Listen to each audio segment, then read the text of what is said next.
Hello there. So nice to see you again. Subject name here. I'm glad you're here, because this episode is an exciting one, and because at the end there will be cake, and you wouldn't want to miss that, would you? No need to answer. I know that you wouldn't want to miss the cake, because from your body weight I know that you've never passed up an opportunity for cake in your life. But enough with the pleasantries. Let's get back to the roller coaster. As promised, this is the point of the track where I throw out the original layout and replace it with a diabolical tangle of intermeshed custom inversions, to assure writers that the use of the word twisted in the title of the ride is not just mere hyperbole. No. When I said this ride was going to be twisted, I was being deadly serious, because I am always deadly serious, except when I am not. Which is always. I begin with an oblique asymmetric pretzel loop. This element is visually impressive and provides enough negative space for intersections with both the yellow and orange lanes. At the exit of this element are two successive overbanked crests leading into the return to the station area. I later add an additional helix in this area while working off camera in order to better balance the ride times between lanes. You'll get to see the result of this a bit later in the video when I hand over to real-time me, or at least when I would, if my voice were synthesized in real time. It is not, so it will in actuality be the same old pre-rendered me. Isn't that interesting?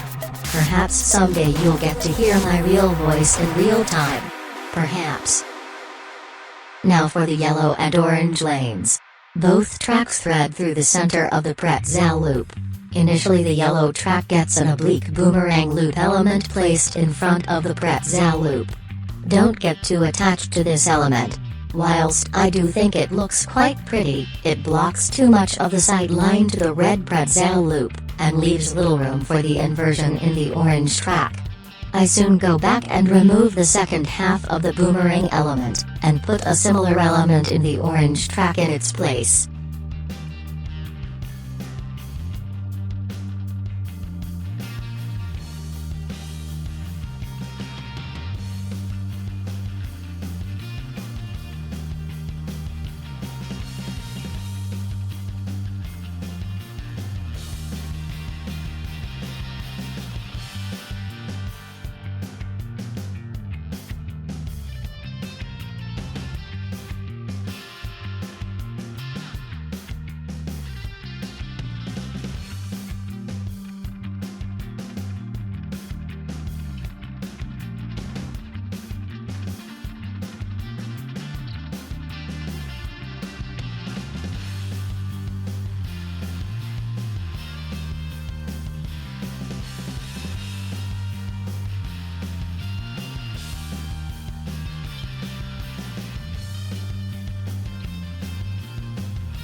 The orange lane gets an enamel element in the position where the second half of the yellow boomerang element previously lay, then dives back below the remaining yellow element before weaving amongst the rocks on its return to the station area.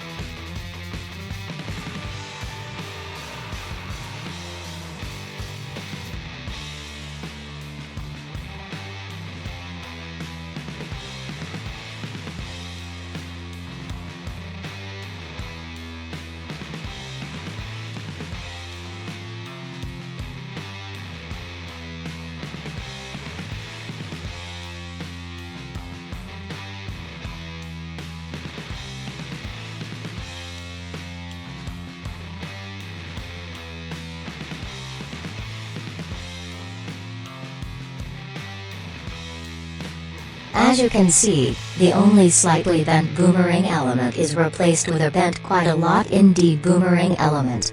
If you squint, turn your head on its side and close your eyes, you can see that it's still composed of 2 half loops and corkscrews. To my knowledge, which is infallible, this is the first such element of this kind in the world. Probably for good reason.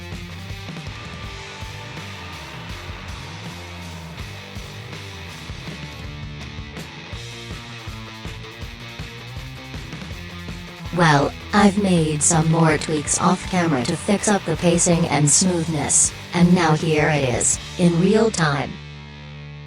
Look at it. It's glorious. Utterly diabolical. What sort of lunatic came up with that? Oh right, me.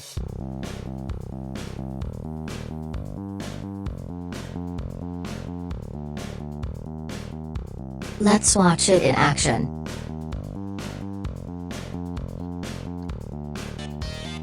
3, 2, 1. Systems are go.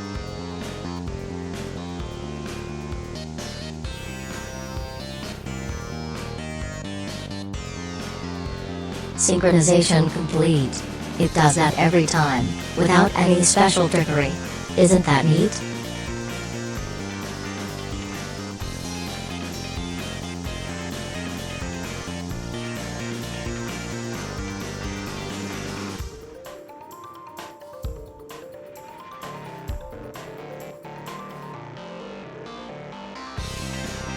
Testing. It's exhilarating, isn't it?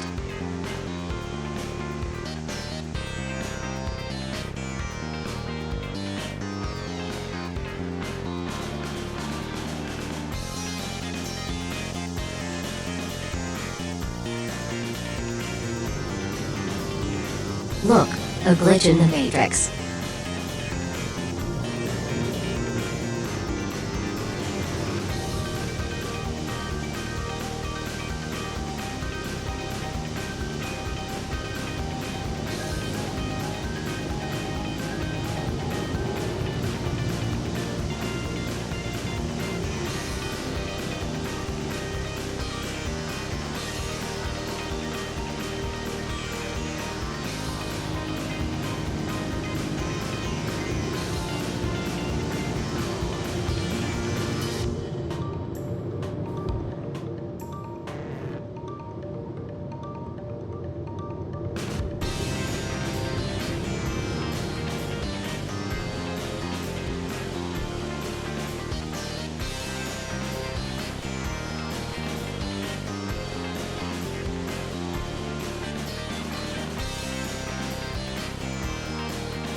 Now for something a bit different.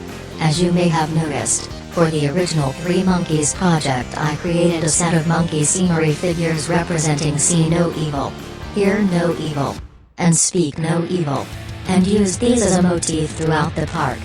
That was back in the days of Alpha 2. We had a lot fewer pieces to play with back then, with no ability to recolor any scenery objects. With the additional capabilities at my disposal with Alpha 3, I wanted to go back and really do justice to the monkey motif concept.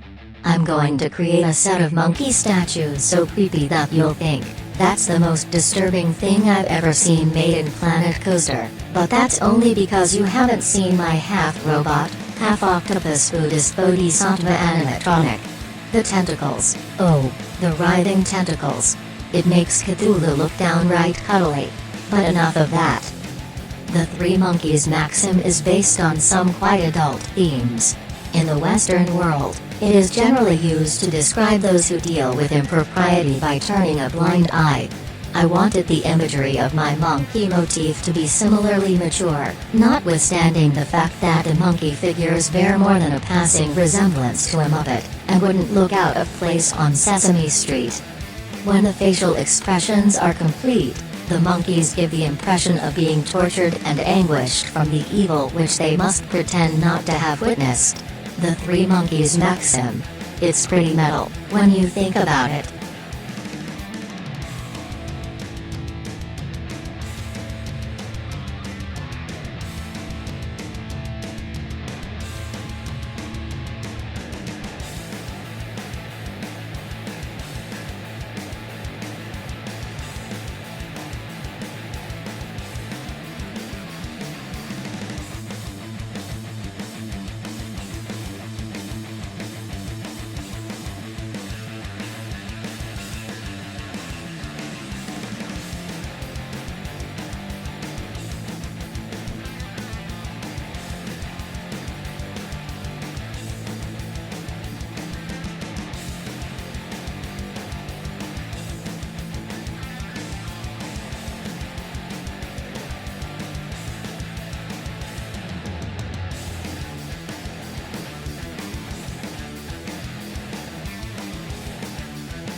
we've made it to the end.